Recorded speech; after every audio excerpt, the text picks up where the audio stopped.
Until now, we've been looking at Shakespeare's words and uncovering his ideas about how the natural world works. This same progeny of evil comes from our debate, our dissension. Now, we shift from global to personal.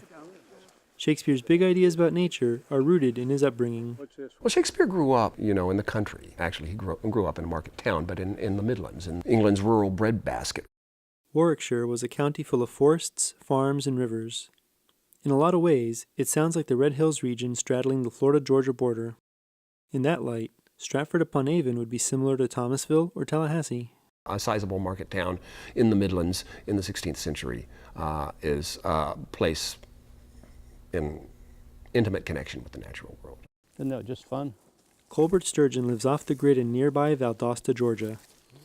There's like dozens of kinds of spices in the store, and most of them cost too much. If you can't make it good with salt and pepper and oil, you don't need it. With him guiding us, we eat our way down to Lake Iamonia.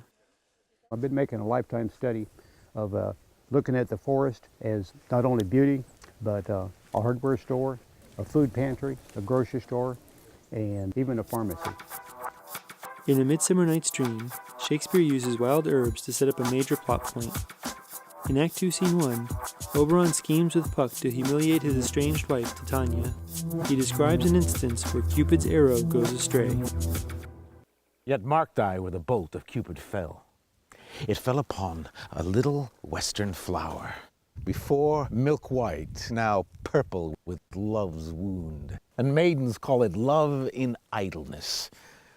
Fetch me that flower. The herb I showed thee once. The other plant that I really like, because it's pretty, called beauty berry. They have virtually no flavor, very mild, but if you put them into salad with a lot of salad dressing on it, they're really tasty. Bamboo, this is a very good utilitarian plant. We don't need it right now, we'll let it grow and get big. Common use is a fishing pole.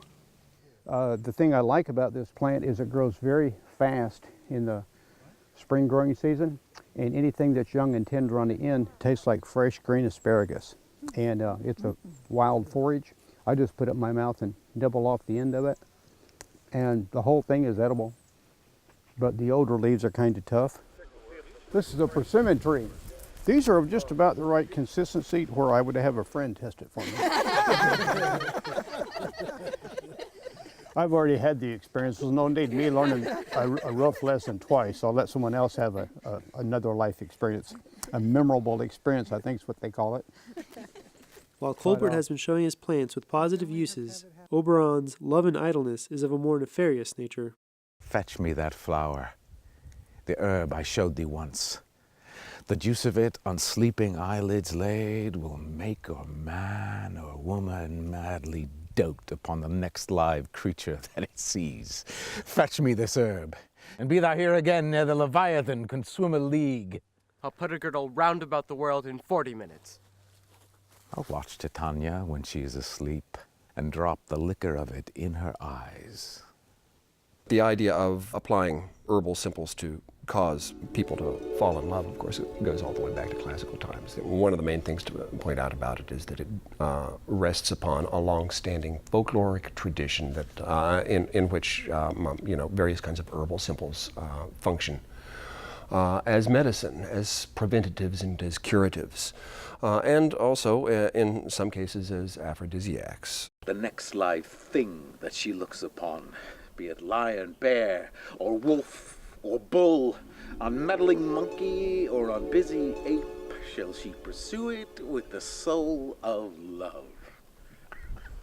And ere I take this charm from off her sight, as I can take it with another herb, I'll make her render up her page to me. Growing up in Warwickshire, Shakespeare, like Colbert, would have had an intimate knowledge of plants and their uses.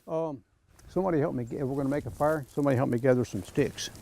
He would have had close interaction with the surrounding environment, and he would also have had the opportunity to rub shoulders with people who practiced various kinds of traditional herbal remedies, traditional kinds of magical preparations. I like to twist mine up, make it burn a little longer. And who did so because they understood the natural world to possess various kinds of virtues that, when distilled and prepared in proper ways, can be restorative, can be helpful to human beings. And sometimes I teach a class called One Stick Fire, where you take one stick like this and break it down into various size material and build your fire. Blast off. This here's the medicinal tea. First thing I'm going to put in is the sumac berry, the whole clob, and this will give it a really tart lemon flavor. This is the raspberry leaf, and this will make people easier to get along with if they're a tiny bit grumpy. And that'll tend to make them more mellow and easier to get along with. Sometimes Uncle Louie needs that in his tea when he comes to visit. Next, we're going to have our pine needles in tea, and that's for the medicinal properties of vitamin C, multi-purpose cure-all. This is St. John's wort, and the leaves of this is a multi-purpose stabilizer and a cure-all for most things. Depends on what's ailing you. Just a few minutes, it'll be tasty.